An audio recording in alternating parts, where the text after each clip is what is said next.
नमस्कार मित्रांनो, आजच्या व्हिडिओमध्ये आपण article 14 of the Indian constitution अर्थात राज्यघटनेतले कलम 14 ची व्याप्ती या ठिकाणी पाहणार आहोत. कारण हे कलम 14 हे काही वाटतं तितकं सोपं कलम नाही किंवा सहज सोपं नाही. त्यामध्ये समानता हा जरी एकच शब्द दिलेला असला तरी त्याचे पण वेगवेगळे पैलू आहेत. इक्वॅलिटी बिफोर लॉ आणि इक्वल प्रोटेक्शन ऑफ लॉज ह्या दोन कन्सेप्ट या महत्त्वाच्या आहेत. आणि म्हणून कायद्यापुढे समानता आणि कायद्याचे समान संरक्षण या अनुषंगाने कलम 14 ची व्याप्ती आपण या ठिकाणी पाहूया. खरं तर राज्यघटनेतले जे वर्डिंग आहे त्यानुसार राज्याकडून किंवा देशाकडून भारतीय प्रदेशातील कोणत्याही रहिवाशाला कायद्यापुढे समानता किंवा कायद्याचे समान संरक्षण नाकारले जाणार नाही. The state shall not deny to any person equality before the law or the equal protection of the laws within the territory of India. म्हणजे साधारणपणे आपण असं म्हणू शकतो की याचा सरळ सरळ अर्थ आहे की कायद्यापुढे सर्व समान, म्हणजे कोणतीही व्यक्ती कायद्यापेक्षा श्रेष्ठ मानले जाणार नाही. धर्म, लिंग, वंश, गरिबी, श्रीमंती ह्या बाबींना अनुसरून काही व्यक्तींमध्ये भेदभाव केला जाणार नाही असं हे कलम आपल्याला सरळ सरळ सांगते. अर्थात यातलं व्यक्ती किंवा पर्सन हा जो शब्द आहे याच्यामध्ये त्या शब्दाची पण एक वेगळी व्याप्ती. त्याच्यामध्ये पर्सनचा अर्थ वैधानिक मंडळ, महामंडळ किंवा अगदी कंपनी, एखादी रजिस्टर सोसायटी असेल किंवा इतर प्रकारचे जे कायदेशीर व्यक्ती असतील या सगळ्यांचा समावेश व्यक्ती या संकल्पनेत होतो. आणि या कलमामधून कायद्याचं अधिराज्य, रोल ऑफ लॉ हे जे तत्व आहे ते महत्त्वाचं आहे. कारण कायद्यापुढे समानता, इक्वॅलिटी बिफोर द लॉ ही संकल्पना मुळात आपण घेतलेली आहे ब्रिटनमधून आणि कायद्याचे समान संरक्षण, equal protection of the laws ही कन्सेप्ट घेतली आपण अमेरिकेकडून. त्यामुळे या दोन कन्सेप्टच्या अनुषंगाने आपण याचा स्टडी करत आहोत. Equality before law, absence of any special privileges, कुणालाही विशेष अधिकार नाही, सर्वांना समान वागणूक. आणि इक्वल प्रोटेक्शन ऑफ लॉ मध्ये equality of treatment in equal circumstances, समान परिस्थिती समान वागणूक सर्वांना. आता ह्या दोन कन्सेप्टचा अर्थ पाहण्यापूर्वी ह्या भारतीय आपल्या राज्यघटनेतले कलम 14 मध्ये किंवा आपल्या राज्यघटनेतल्या प्रिॲम्बलमध्ये जो इक्वॅलिटी शब्द आलेला आहे त्याची थोडीशी पार्श्वभूमी पाहूया, उगमस्थान पाहूया. कायद्याचं अधिराज्य, rule of law he concept आधी समजून घेऊया. ब्रिटिश कायदेतज्ञ EMV डायसी यांच्या मते कायद्यापुढे समानता म्हणजे इक्वॅलिटी बिफोर द लॉ ही तरतूद जी आहे ती कायद्याचं अधिराज्य म्हणजे रूल ऑफ लॉ या सिद्धांताचं मूलतत्व आहे असं त्यांचं म्हणणं आहे. आता डायसी कोण आहेत तर डायसी हे ब्रिटिश कायदेतज्ञ आहेत. त्यांनी द कॉन्स्टिट्यूशन ऑफ इंग्लंड नावाचं एक पुस्तक लिहिलेलं आहे आणि या पुस्तकामध्ये रूल ऑफ लॉ ही संकल्पना त्यांनी मांडलेली आहे. ती संकल्पना काय सांगते की त्यांच्या मते म्हणजे डायसींच्या मते की अनियंत्रित किंवा अमर्यादित, त्याला आपण आर्बिट्ररी असं शब्दप्रयोग करतो, तर आर्बिट्ररी पॉवर्सचा प्रयोग सरकारकडून किंवा राजसत्तेकडून केला गेला नाही पाहिजे. कोणत्याही व्यक्तीला कायद्याचं उल्लंघन केल्याशिवाय दंडित केले जाऊ शकत नाही. पनिशमेंट तेव्हा दिले जाईल की जेव्हा त्याने एखादा कायदा ब्रीच केला असेल. आणि कायद्यापुढे समानता म्हणजे कायदा गरीब किंवा श्रीमंत असेल, उच्च नीच असेल, सगळ्यांसाठी लागू आहे आणि कोणतीही व्यक्ती ही कायद्यापेक्षा श्रेष्ठ नाही. डायसींच्या मते या संकल्पनेचा अर्थ असा की देशात अगदी पंतप्रधान असो किंवा सामान्य व्यक्ती असो, कोणी असो, जर एखादं असं त्यांनी कृत्य केलं की जे कायद्याचा भंग असेल किंवा ते कृत्य कायदेशीरदृष्ट्या समर्थन करण्याजोगं नसेल तर तो कायदा सर्वांना सारख्याच प्रकारे लागू होईल आणि त्यातल्या तरतुदीनुसार जी काही शिक्षा असेल ती सर्वांना सारखीच असेल. पंतप्रधान असेल, एखादा क्लर्क असेल, एखादा साधा नागरिक असेल, कुणी असेल, सगळ्यांना हे समान याचा असा अर्थ होतो. आणि नागरिक हा शब्द खरं तर नाही वापरला पाहिजे, रहिवासी हा शब्द आहे. कारण कलम 14 यामध्ये सांगितलेलं आहे की जे व्यक्ती भारतात रहिवासी आहेत, भारतात राहत आहेत, इंडियन टेरिटरीमध्ये, त्या सर्वांसाठी कलम 14चं संरक्षण आहे, हे लक्षात घ्या. आता रूल ऑफ लॉ नुसार कोणतीही व्यक्ती किंवा सरकार हे सर्वोच्च नसतं. रूल ऑफ लॉ मध्ये सर्वोच्च मानलेलं आहे कायद्याला, कायदा सर्वोच्च असतो.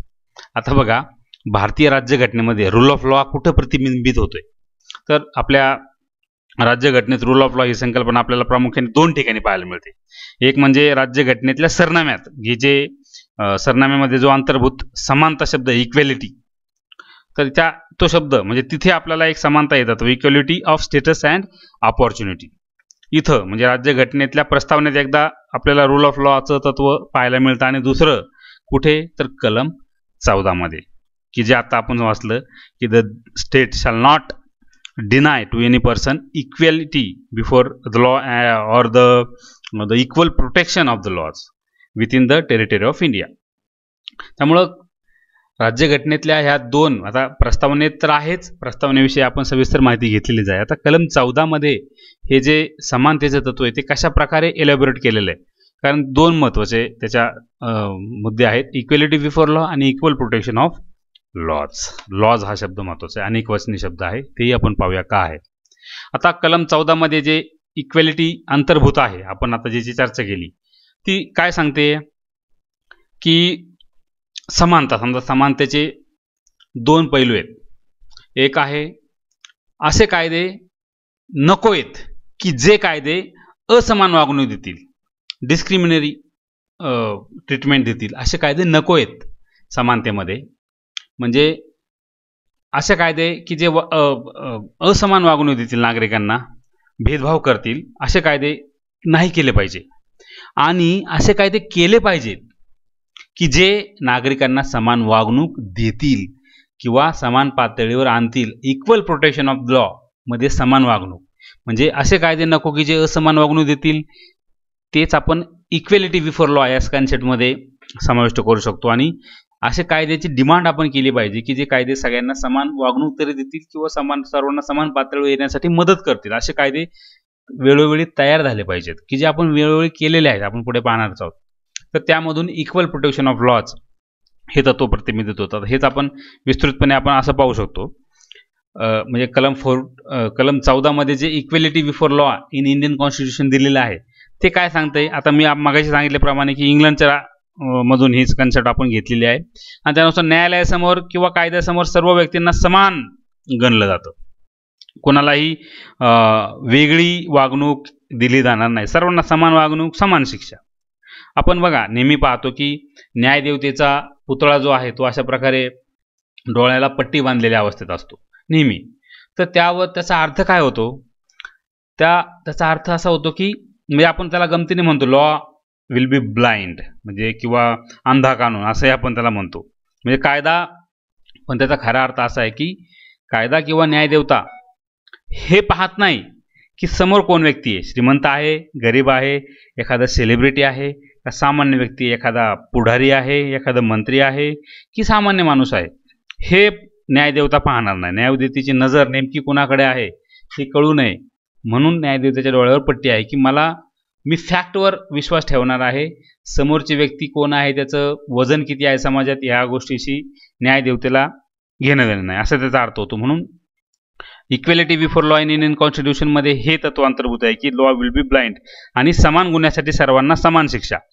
पद काय, रँक काय, समाजातलं स्थान काय, राजकीय वजन काय, याच्यावरून कोणत्याही विशिष्ट व्यक्तीसाठी वेगळी तरतूद नाही. म्हणजेच कायद्यापेक्षा कुणीही श्रेष्ठ नाही.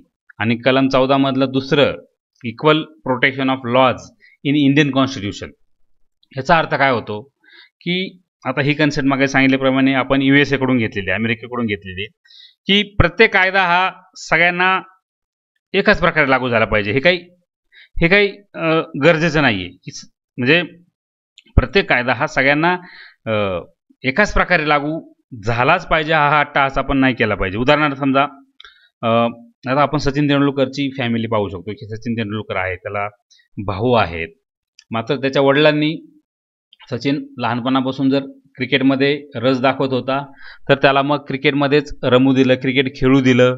अगदी त्याने ग्रॅज्युएशन झालंच पाहिजे, 12वी झालं पाहिजे, हा काही अट्टाहास धरला नाही, त्याला खेळू दिलं, तो खेळला. आणि कुटुंबातले इतर दोन भावांचा जिकडे कल होता त्या पद्धतीने ते शिकले, त्यांच्या पद्धतीने त्यांच्या क्षेत्रात त्यांनी नाव कमवलं.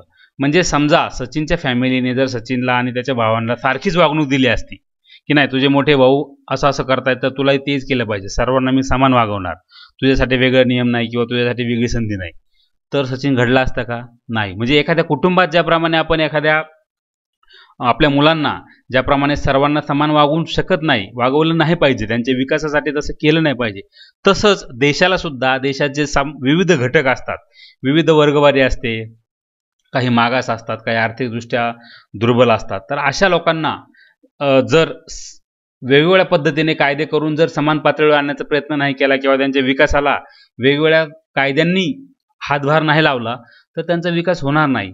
सर्वांसाठी एकच कायदा केला, एकच कायदा हा अगदी टाटा अंबानीसाठी तोच कायदा आणि एखाद्या आदिवासीसाठी तोच कायदा असेल तर ते त्यातून इक्वेलिटी साध्य होणार नाही. म्हणून ही जी कन्सेप्ट आहे इक्वल प्रोटेक्शन ही खूप महत्त्वाची आहे. If equals and unequals are differently treated there is no discrimination, असं एक Air India versus Nergesh Meerza या केसमध्ये सांगितलं की जरी म्हणजे असमान परिस्थितीत असलेले दोघं जण म्हणजे इक्वल्स आणि अनइक्वल्स हे जर वेगवेगळ्या पद्धतीने त्यांना वागवलं की जे समान नाही आहेत, एक अतिशय गरीब कुटुंबातून किंवा अतिशय दुर्गम परिस्थितीतून एखादा मुलगा एखाद्या शाळेत जर आला असेल आणि जो ऑलरेडी एखादा मुलगा असा असेल की जो ऑलरेडी त्याच शहरात अनेक दिवसांपासून त्याची फॅमिली वगैरे असेल, दोघांमध्ये डिफरन्स तर असणार आर्थिक किंवा आणखी सामाजिक बाबतीत, तर मग त्या दोघांना सारख्याच पद्धतीने न वागवता जर वेगवेगळ्या पद्धतीने वागवलं तर त्याला डिस्क्रिमिनेशन नाही म्हणत. हे सगळ्यात महत्त्वाचं. म्हणून इक्वल प्रोटेक्शन ऑफ लॉज हे महत्त्वाचं आहे. म्हणून प्रत्येकाला म्हणजे समजा आता आपण हे आणखी एक उदाहरणाने पण समजून घेऊ शकतो की समजा एका घरात दोन मुलं आहेत आणि एकाचं वय समजा 5 वर्ष आणि एकाचं वय 10 वर्ष. आता या दोघांनाही जर समान पद्धतीने वागवण्याचं बंधन जर त्या घरातल्या सदस्यांवर टाकलं की नाही सगळ्यांना समान वागवलं पाहिजे तुम्ही, तर काय होईल? दोघांनाही समान शिक्षण मिळालं पाहिजे, दोघांना समान आरोग्य सुविधा मिळायला पाहिजे, असं जर आग्रह धरला तर योग्य राहील का?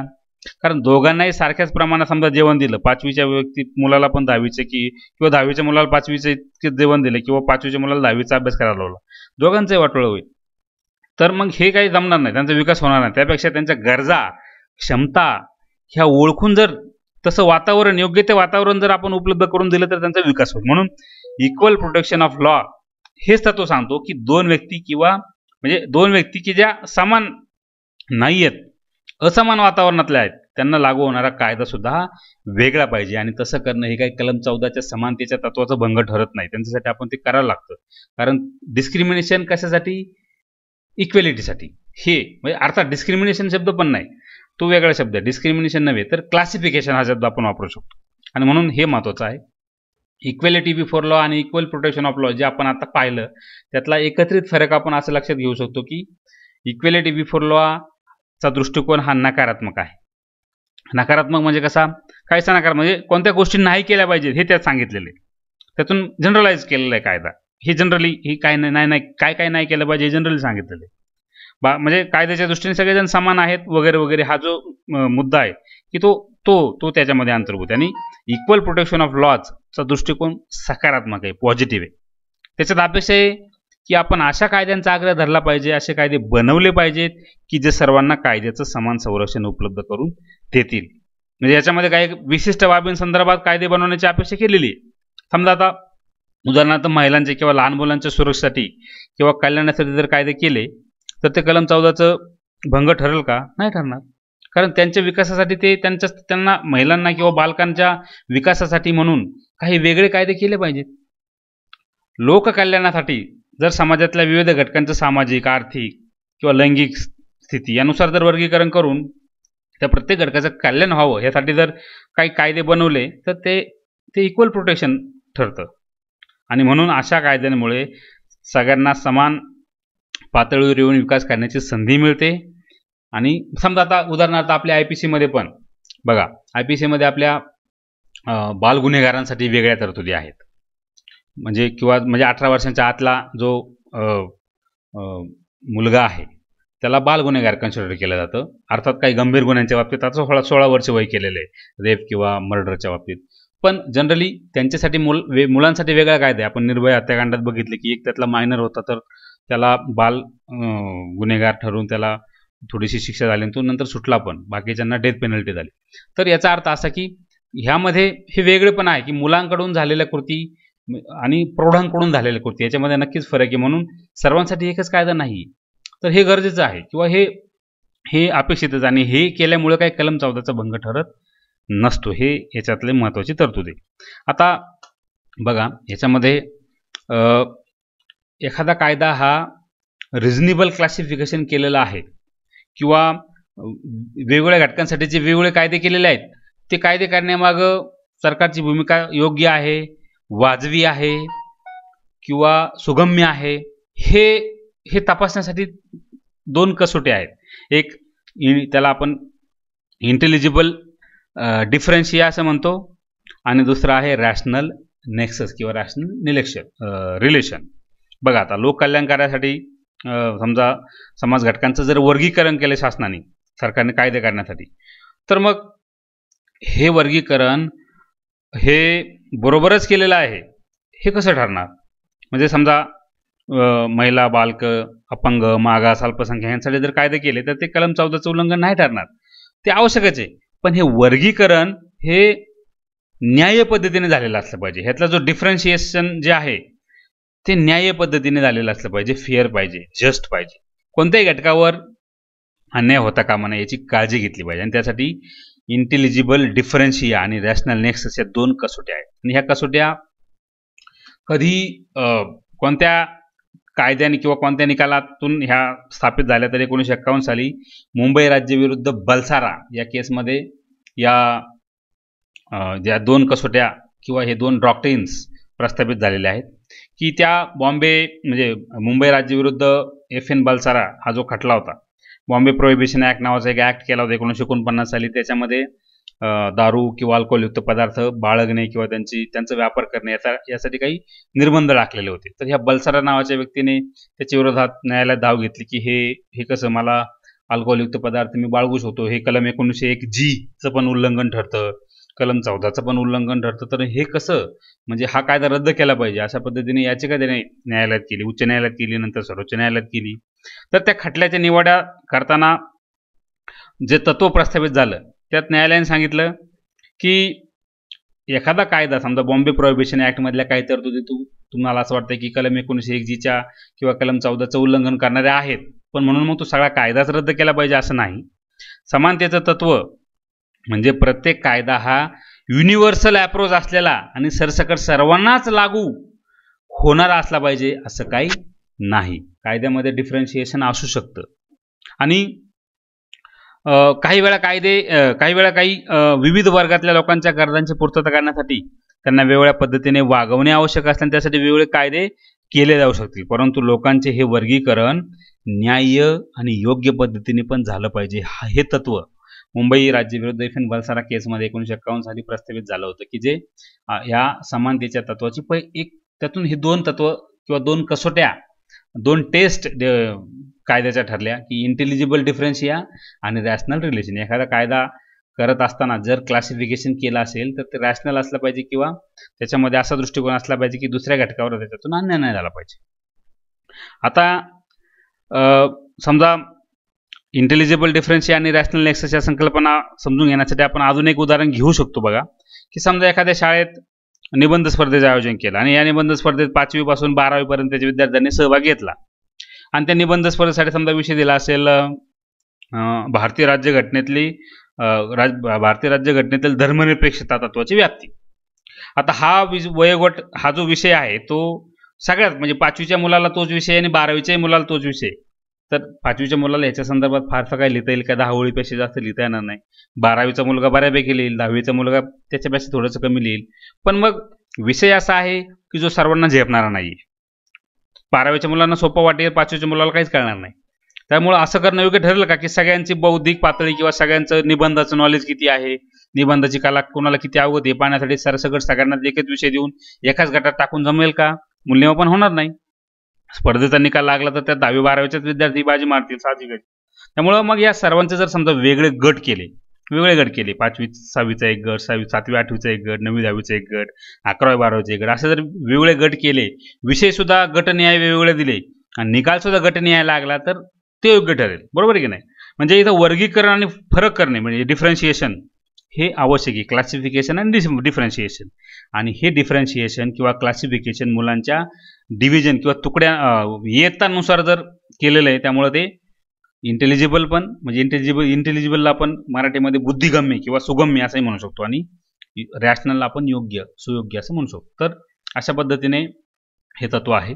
आता ई पी रोयप्पा विरुद्ध तामिळनाडू राज्य खटला जो 1973 मध्ये आला, त्यातून इक्वेलिटी संदर्भात आणखी एक नवीन तत्व प्रस्थापित झालेलं आहे. ते कोणतं, की समजा 1973च्या पूर्वी आपण दोन सिद्धांत बघितले, की इंटेलिजिबल आणि रॅशनल. इंटेलिजिबल त्याला आपण काय म्हणतो, डिफरन्शिया आणि रॅशनल नेक्सस.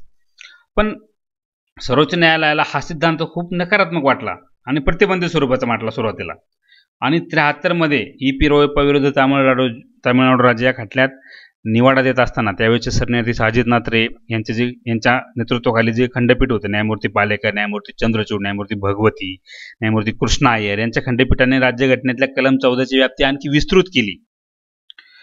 म्हणजे या खटल्याच्या निमित्ताने सगळ्यात पहिल्यांदा न्यायालयाने कलम 14 मध्ये अनियंत्रित किंवा अमर्यादित आर्बिट्ररी ॲक्शन्स जे आहेत त्याच्या विरोधात हमी दिली, गॅरंटी अगेन्स्ट आर्बिट्ररीनेस.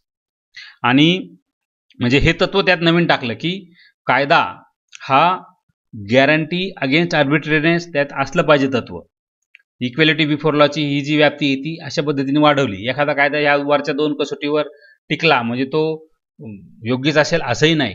त्यातून आर्बिट्ररीनेस म्हणजे एखादी सरकारची अनियंत्रित किंवा अमर्यादित कृती नाही झाली पाहिजे, हेही तत्व त्यात पाळलं गेलं पाहिजे. कारण त्यांनी सांगितलं की समानता ही एक चैतन्यशील संकल्पना, equality is a dynamic concept, आणि त्यामुळे तिला अशा पारंपरिक मर्यादेमध्ये कोंडून नाही ठेवता येणार असं त्यांनी सांगितलं.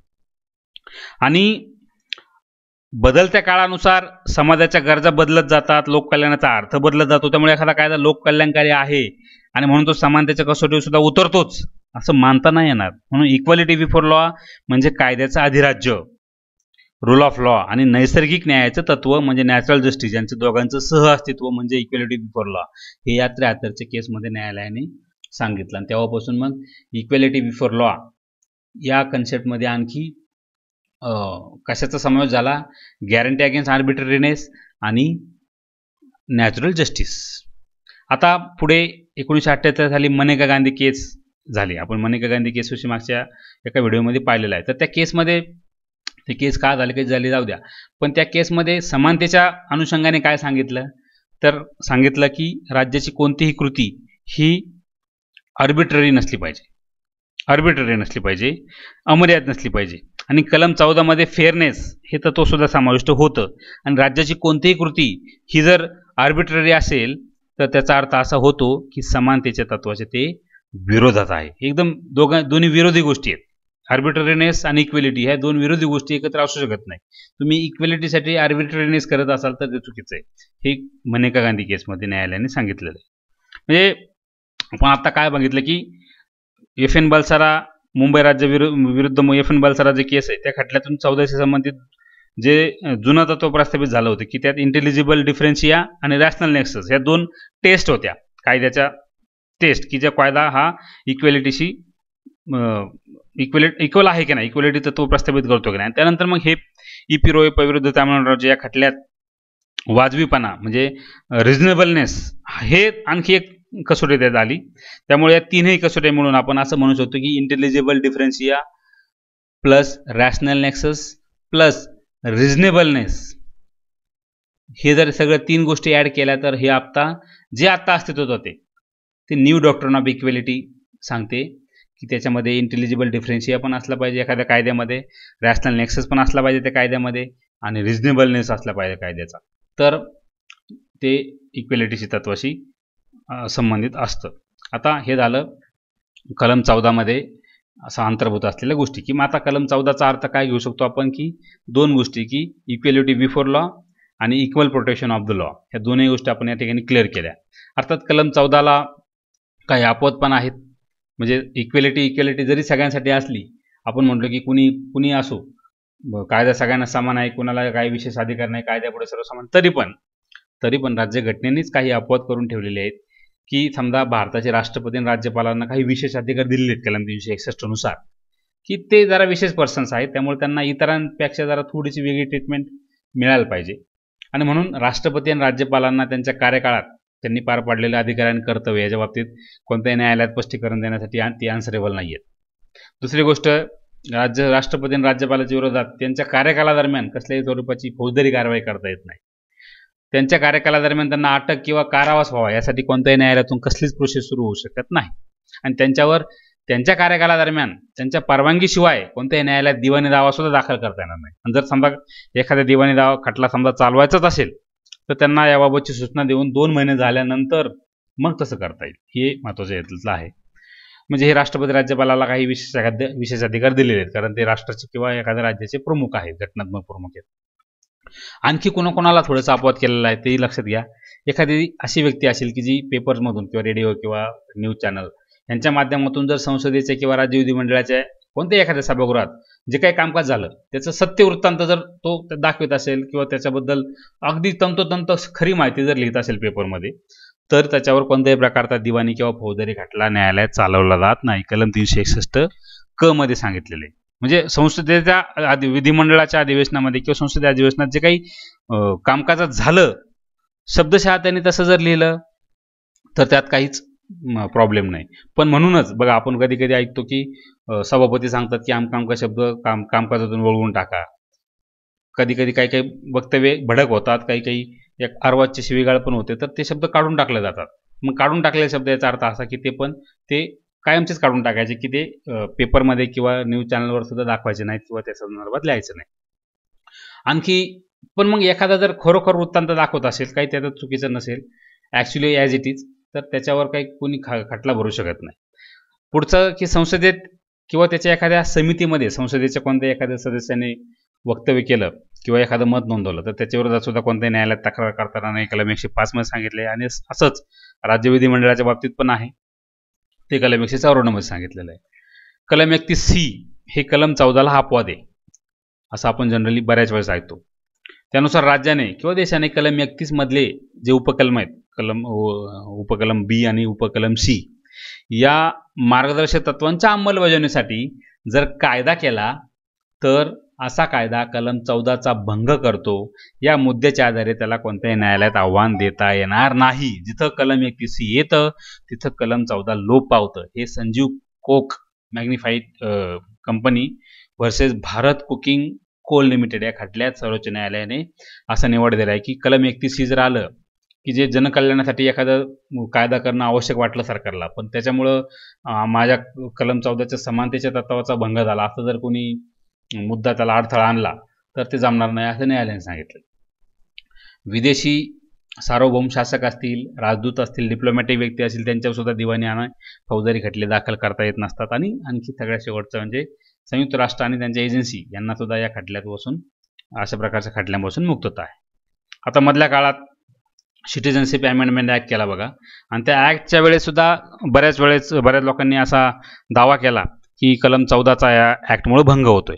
तर आता नेमकं ते कसं आहे, तर सिटिझनशिप अमेंडमेंट जे ॲक्ट केला त्याच्यामध्ये सरकार मनमानी करतंय, सुयोग्य कारणांशिवाय सरकार लोकांना असमानतेने वागवतंय असा आक्षेप विरोधकांनी घेतला. आणि कलम 14 मध्ये तरतूद अशी त्यांनी पुढे केली की कायद्यापुढे जर सर्वसामान्य नागरिकांना समान लेखलं जाणार आहेत आणि कायद्यात सगळ्यांना समान संरक्षण दिलं जाणार असं जर तुम्ही म्हणताय, तर मग मुस्लिमांना सरकार असमानतेने का वागवतंय? इतर देशांमधून, आपल्या शेजारी देशांमधून येणाऱ्या बाकीच्या नागरिकांना तुम्ही नागरिकत्व देतो म्हणताय, मुस्लिम नागरिकांना का नाही देत नागरिकत्व?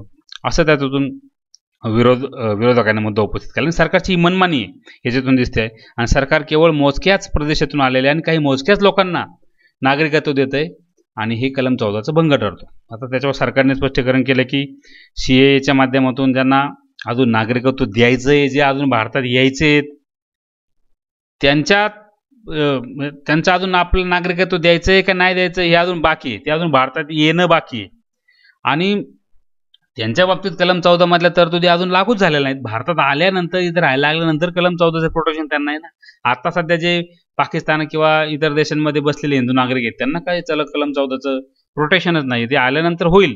पण तसं जरी झालं तरी सरकारचं म्हणणं की कलम 14 मध्ये अंतर्भूत आहे ते की देशातले सगळेच कायदे काय सर्वसामान्य असू शकत नाही, जनरल असू शकत नाही. भारताचा वैविध्यपूर्ण देश भारत, काही कायदे आहे असंही करावं लागतात की जे काही ठराविक लोकांना लागू असतील. आणि काही बाबतीत सरकारला परिस्थितीनुसार कायदे करण्याची मोकळीक दिलेली आहे. आपण आता जी चर्चा केली ती काही महत्त्वाच्या कारणासाठी सरकार असं कायदे करू शकते. आणि शिवाय सर्वोच्च न्यायालयाने पण सांगितले की कलम 14 जे आहे हे काही ताठर नसतं, ताठर असू शकत नाही, चैतन्यशील आहे, डायनॅमिक आहे. त्यामुळं CAA मधल्या तरतुदींवर आक्षेप घेऊ नका असं सरकारने त्यावेळी दावा केला होता. हे चित्र बघा, याच्यामध्ये इक्वेलिटी आणि जस्टिस यातला फरक क्लिअरली आपण पाहू शकतो की इक्वेलिटी ठीक आहे, आपण आता जी चर्चा केली की सर्वांना समान, पण मग सगळ्यांना समान जर एकच पद्धतीने जर सगळ्यांना समान पद्धतीने वागवलं तर काय होते हे चित्रात दिसतंय की सर्वांना समजा बॉक्स द्यायचा आहे उभं राहण्यासाठी की जेणेकरून त्यांना पलीकडचं दिसेल, तर मग एखादा लहान व्यक्ती बुट्टा असेल, एखाद्याची उंची कमी असेल तर त्याला पलीकडचे दिसणार नाही. पण मग जस्टिस कशाला म्हणायचं, तर जो मोठा आहे की ज्याला बॉक्सची गरज नाही त्यांनी तसंच पाहायचं, इतरांना त्याची उपलब्धता करून द्यायची, तिघांनाही पाहता येईल, याला न्याय म्हणायचं. तर कलम 14 आणि म्हणजे इक्वेलिटी जे तत्व आहे त्याच्यात जस्टिसचा पण अंतर्भाव होतो. खरं तर हे इतकं व्यापक आहे. तर आजचा व्हिडिओ कसा वाटला हे नक्की सांगा, चॅनल सबस्क्राईब करा, काही सूचना असतील तरी त्याही सांगा कॉमेंट्समध्ये. धन्यवाद.